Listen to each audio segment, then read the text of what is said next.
Bismillahirrahmanirrahim. Assalamualaikum warahmatullahi wabarakatuh. Kami dari kelompok 1 akan membahas mengenai teori belajar pembelajaran memproses informasi. Sebelumnya saya akan memperkenalkan diri saya terlebih dahulu dan 5 anggota kelompok 1 lainnya. Perkenalkan, nama saya Umi Hafizah Ramadini dan 5 anggota kelompok lainnya yaitu Yansi Erliza, Meta Firdayanti, Elinda Sustridianti, Suci Lola Mutiana, dan Isani Alfarizi. Sebelum membahas teori belajar pembelajaran memproses informasi, kenapa sih kita harus mempelajari teori tersebut? Karena belajar merupakan sesuatu yang pasti terjadi dan dialami oleh manusia. Karena proses tersebut berlangsung selamanya dan dengan sadar dalam kehidupannya. Proses belajar terjadi ketika seseorang berinteraksi dengan lingkungannya, kapan saja dan di mana saja. Seseorang yang telah belajar akan mengalami perubahan baik tingkah laku maupun pengetahuan serta keterampilan.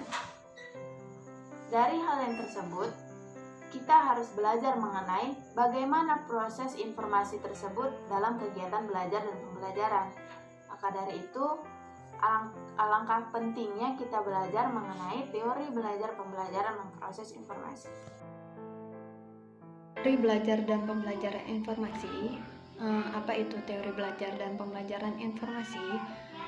Teori ini menjelaskan mengenai pemrosesan, penyimpanan, serta pemanggilan kembali dari otak.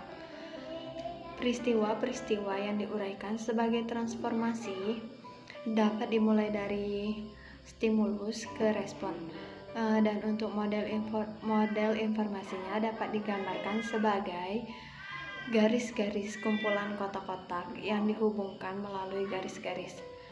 Dan untuk tokoh dari teori belajar dan pembelajaran informasi ini yaitu Robert Miles Jetschny. Menurut pendapat Robert Miles Jetschny, teori ini merupakan gambaran atau model dari kegiatan di dalam otak manusia di saat memproses suatu informasi. Model pembelajaran ini adalah model pembelajaran yang menitikberatkan pada aktivitas yang terkait dengan kegiatan proses atau pengolahan informasi untuk meningkatkan kapabilitas siswa melalui proses pembelajaran. Model ini lebih memfokuskan pada fungsi kognitif peserta didik. Menurut Robert Miles Jetschny mengemukakan ada 8 fase proses pembelajaran, yaitu pertama, motivasi, yang kedua pemahaman, yang ketiga pemerolehan, yang keempat penahanan, yang kelima ingat kembali, yang keenam generalisasi, yang ketujuh perlakuan, yang kedelapan umpan balik.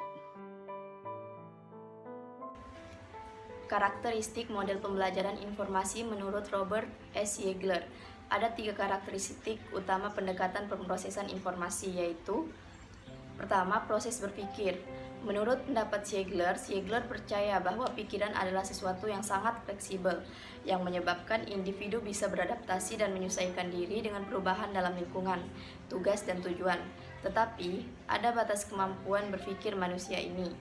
Sejumlah informasi yang terbatas pada satu waktu dan kecepatan untuk memproses informasi juga terbatas.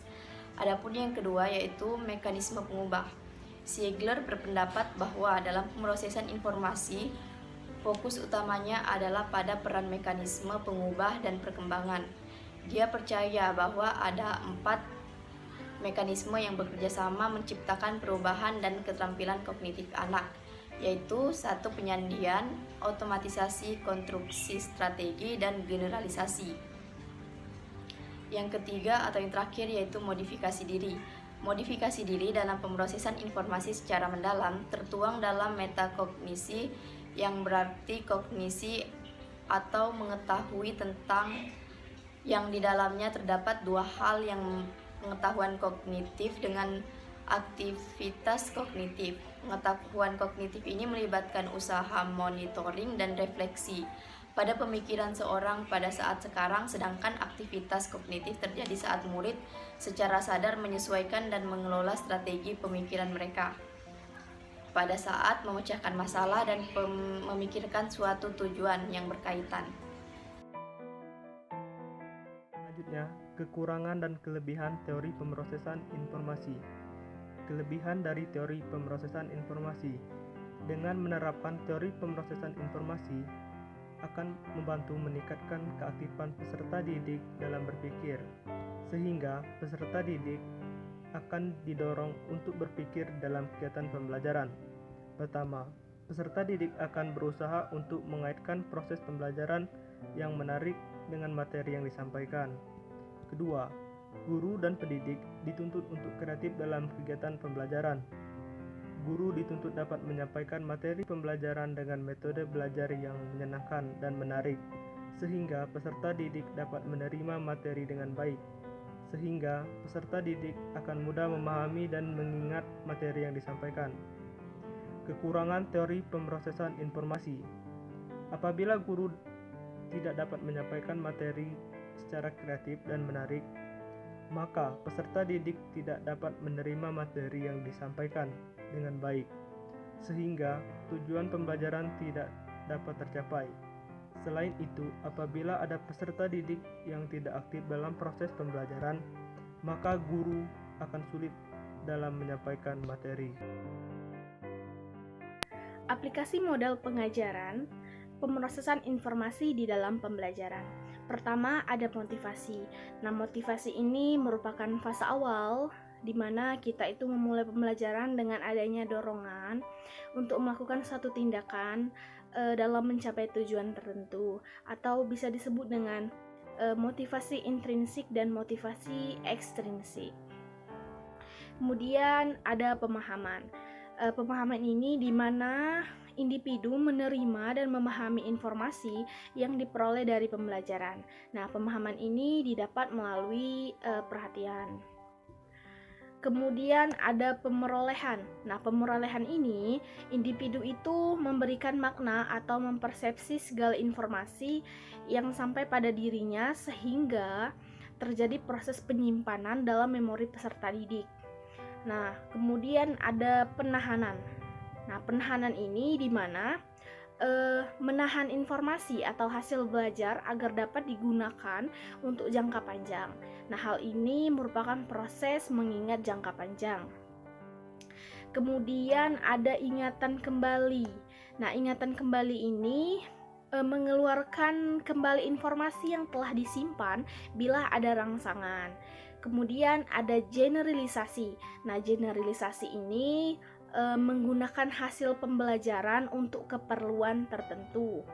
Nah, kemudian ada perlakuan. Perlakuan ini perwujudan perubahan perilaku individu sebagai hasil pembelajarannya. Kemudian yang terakhir itu ada umpan balik.